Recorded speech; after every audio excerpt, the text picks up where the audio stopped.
Hi, I'm Ken Brecker, Executive Director of Sundance Institute, and tonight we are kicking off the 10-day festival. We thought you might enjoy this special look behind the other world of Sundance. This is where we support artists year-round in screenwriting, directing, documentary, theater, and film music. Audiences are gathering here in Park City, eager for the films, but we'd like you to see what goes on the rest of the year when it's not snowing. Welcome to Sundance Online. We'll be here for the next 10 days, and we are so glad that you're with us.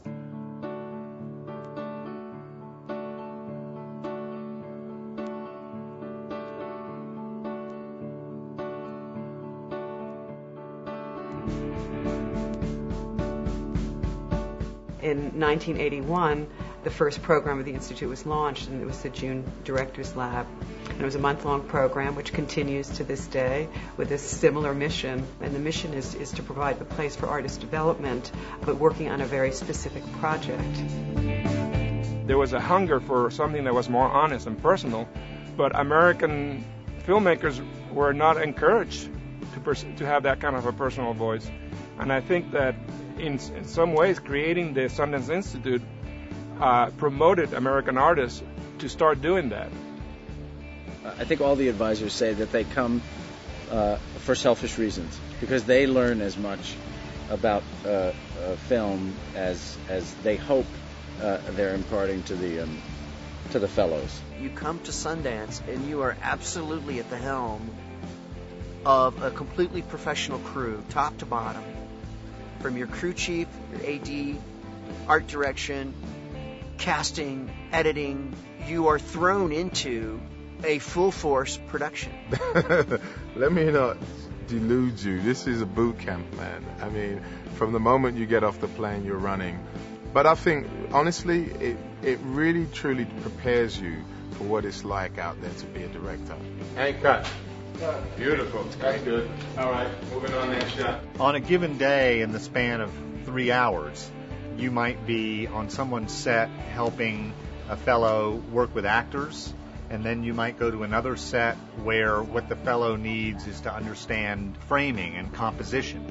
And then in the next hour, you're in an editing room talking about the language of building a scene editorially. The result is usually a spectacular jump that they make in understanding what is their own cinematic language and how they can use it.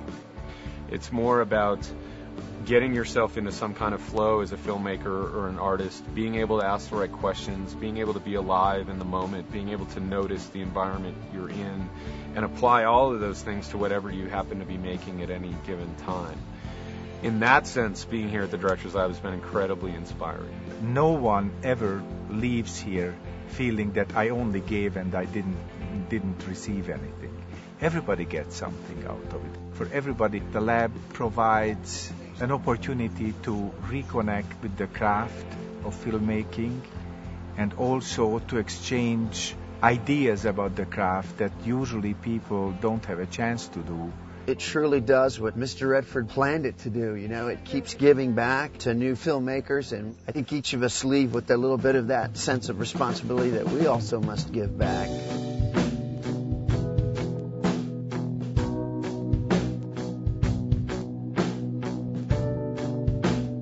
What is unique about Sundance is that it truly is about the process. It truly is about the play. It is not about performance. The actor is not at the center. The director is not at the center. The dramaturg is not at the center. The play is at the center. I was really struck by the tremendous gift that Sundance gives in all of these extremely experienced people really taking an interest in your play, reading it, listening to it be performed, and crafting such thoughtful and passionate responses. You can really crack your play here.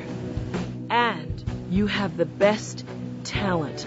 We cast a really wide net in looking for material for the lab. Ultimately, at the end of the day, what we're looking for is projects that have a sense of adventure about them. People who are pushing boundaries, either in their own work or generally sort of within the field. I think that process at Sundance has allowed work to have life in production that, you know, it may not have had without the support that we're able to give a piece here. It feels like a requirement for me. It's something that I want to work this way all the time now. we all know how, in thinking back of a film that affects our lives, you immediately remember the theme of the music, and that brings you back to the time where you were struck by that film, thanks to that theme of the music. You know, young directors learn how to write, edit, shoot, light, work with actors, but music is barely touched on. And if it is, I don't know of a single program where they get to work with living, breathing composers. You know, when we had our first critique with George Clinton, his advice was that, you know, keep your unique voice, which is amazing to hear, because in this whole grind of film music, everybody wants to sound like everybody else. You think you can work more because you sound like so-and-so. Being here is almost like just a reality check, like, hey, this really is a possibility for us. All we have to do is walk through that door. The main key to a good collaboration is faith. Faith in the sense that here there are 2 or 5 or 7 or 100 people that have to invent something from nothing, or, you know, from a script or from an idea, and you have to have faith that at the end of the day or at the end of the month, something beautiful will happen.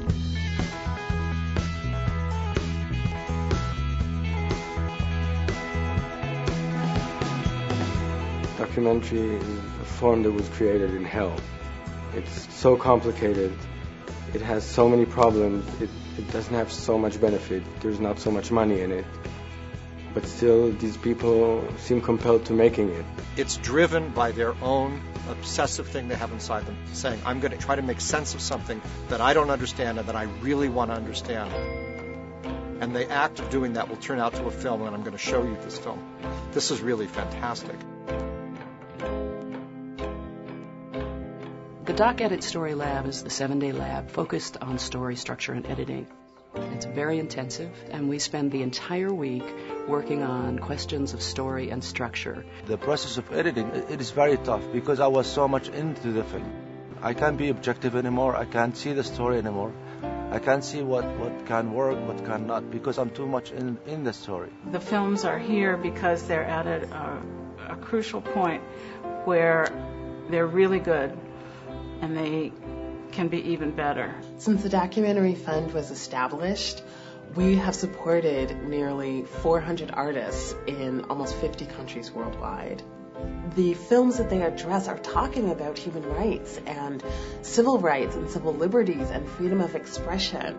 So we come together here and create a safe space so that you as a filmmaker can create the thing that you've really envisioned. To go someplace where we're actually nurtured as filmmakers and as artists, and our baby and our creation grows off of that nourishment. It's an experience that I never have had in my career anyplace before, and it's so hard for artists, you know, to find that community. And so it's all about the love. I see others addressing other compelling issues, and Bob Redford's done an unbelievable service to our country in creating this phenomena that is Sundance. To have a Sundance in the world where you can come and find this incredible, unique collection of people who care, who understand what movies are all about, and who put the two together and really change the way people think in the world. It's incredibly important.